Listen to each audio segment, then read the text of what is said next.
Breaking Barcelona news. FC Barcelona are facing a wave of major developments on and off the pitch. From Dani Olmo's worrying injury update to last-minute squad changes before the Champions League clash against Eintracht Frankfurt. But that's not all. Hansi Flick has just made Barcelona history with the youngest starting 11 in 95 years. New concerns have emerged over Joan Garcia, Balde and Eric Garcia, and Jules Kounde is once again in the spotlight after a costly error against Real Betis. Meanwhile, insider Gerard Romero confirms a huge last-minute change for the pre-match press conference that nobody expected. In today's video we dive deep into every critical update. The latest on Dani Olmo's recovery timeline. Injury status of Joan Garcia, Balde and Eric. Why Barcelona's Frankfurt match is a must-win. Gerard Martín replacing Frenkie de Jong at the presser. Jules Kounde's error, reaction and redemption. Flick's historic decision with Barca's youngest 11 in 95 years. This is your full breakdown of everything happening at Barcelona. Injuries, history, tactics and Champions League preparation, all in one place. Stay locked in. Today's episode is packed with elite insight and fresh reporting from Spain and Catalonia. Earlier this week, Barcelona announced unfortunate news. Dani Olmo will miss the rest of 2025 after dislocating his shoulder while scoring against Atletico Madrid in La Liga.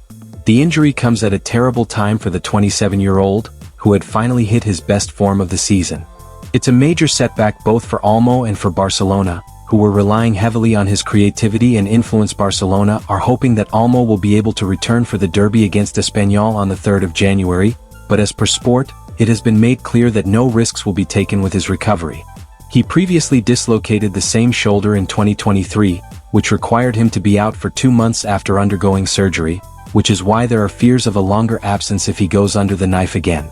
The report states that Almo would be out for as long as 4 months if he were to undergo shoulder surgery, which would mean he misses the majority of the rest of the season. Barcelona want to avoid this under any circumstances, which is why conservative treatment is currently being utilized. Barcelona need Almo for the second half of the season. Barcelona already have Fermin Lopez and now Lamine Yamal as attacking midfield options, but Almo remains a key cog in the machine for Hansi Flick. If he is on form as he was against Alaves and Atleti, he could be a big difference maker for the Catalans who are targeting success on all fronts. It remains to be seen how Almo's recovery plays out. It makes a lot of sense for Barcelona to take as few risks as possible, as a 4-month layoff would be terrible news for both player, who is targeting a place in Spain's squad for the 2026 World Cup, and club too. Barcelona made its 6 La Liga wins in a row on Saturday, but the victory over Real Betis did come at some costs. Multiple players suffered blows at La Cartuja, although none of these are believed to be a concern. As per MD, goalkeeper Joan Garcia was seen limping in the aftermath of Saturday's match after suffering a blow to his ankle, although club officials believe he will be fine for Tuesday's Champions League clash against Eintracht Frankfurt. The same can also be said for Eric Garcia and Alejandro Balde, who also took knocks against Betis. The latter was forced off at half-time, but he was present at Barcelona's training complex on Sunday for the recovery session, which indicates that he will be fine to face Frankfurt, with the same being said for Eric. Barcelona have seen an upturn in form since the return of Garcia, who missed 6 weeks after undergoing minor surgery on his knee. He did concede 3 times to Betis players Antony, Diego Llorente and Cucho Hernandez, although he could not be considered at fault for any of these moments. Barcelona need to defeat Frankfurt on Tuesday.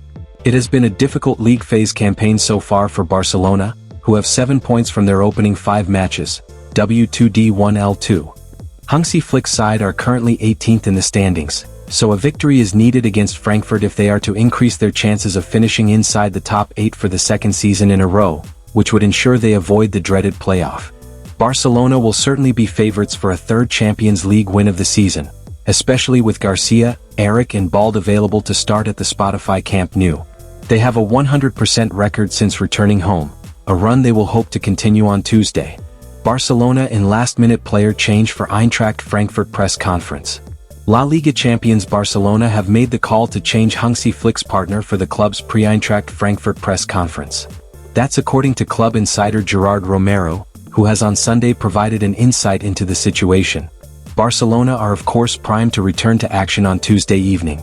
Fresh off a 5-3 downing of Real Betis in La Liga on Saturday, the Blaugrana will turn focus back towards matters on the continent, in a Champions League meeting with the aforementioned Eintracht. Hansi Flick will hold his customary pre-match press conference on Monday, on the eve of the fixture. Initially, it was decided that Frenkie de Jong would be the Barça player to join his manager in the media exchange. As alluded to above, however, at the last, the Blaugrana have made the call to change things up. As per journalist Gerard Romero, for as of yet unknown reasons, Gerard Martín is set to replace de Jong at Flick's side on Monday evening. One Barcelona player blamed for double error in Betis' opening goal. Barcelona have kept their strong momentum going ever since their loss to Chelsea in the Champions League. Since that defeat, Hansi Flick's side has bounced back in style with victories against Alaves, Atletico Madrid and Real Betis. Their last two matches were especially impressive, as they managed to beat two of the most informed teams in La Liga with confident, high-quality performances. However, in the clash against Real Betis, Barcelona didn't start well. The team looked shaky in the opening minutes, and that slow start cost them early. According to Mundo Deportivo, defender Jules Kounde was at the center of the early problems. A couple of his mistakes allowed Betis to take advantage and score the opening goal. The move for this goal started on the left flank, when the former Barcelona forward Abd easily outpaced the Frenchman, and it took some moments for him to recover from this beating, which proved to be significant moving forward. Abd's cross found Fornals, whose shot was deflected by Alejandro Balde. However, Antony was on hand to score from the loose ball. The Brazilian initially looked offside, but a review of the goal showed that Kounde, who was slow to recover after being beaten by Abd, kept him onside and the goal stood. However, Jules Kounde made amends soon, as his cross found Ferran Torres only 5 minutes later in an action that led to the equalizer. However, this sequence once again showcased the lack of concentration the French defender has been prone to experiencing this season. Hansi Flick makes Barcelona history with youngest playing 11 in 95 years. Barcelona's thrilling 5-3 victory over Real Betis was memorable not only for the 8-goal spectacle but also for a historic decision made by Hansi Flick before a ball was even kicked. According to Mundo Deportivo, the German coach selected the youngest starting 11 in Barcelona's La Liga history over the last 95 years. The average age of Barca's starting lineup for the matchday was just 23.34 years, a figure that had not been recorded in competitive league football at the club since December 28, 1930, when Barcelona faced Racing Santander. On that distant occasion, the average age stood at 23.09 years. For nearly a century, Barça had never again entrusted such a youthful group with the responsibility of leading a La Liga fixture at this level. A detailed look. What made Flick's decision even more striking was the statistical breakdown of the team, as 9 of the 11 starters were aged 25 or younger. Only Jules Kounde, aged 27, and Marcus Rashford, aged 28, were over that threshold, with the English forward standing as the oldest player in the lineup despite still being under 30. At the heart of this youthful revolution were Lamine Yamal and Pau Cubarsí, both just 18 years old, leading a new generation that is being trusted at the highest level. They were supported by Rooney Bargi, 20, Alejandro Balde, 22, and Pedri, 23, whose maturity on the ball often disguises how young he still is.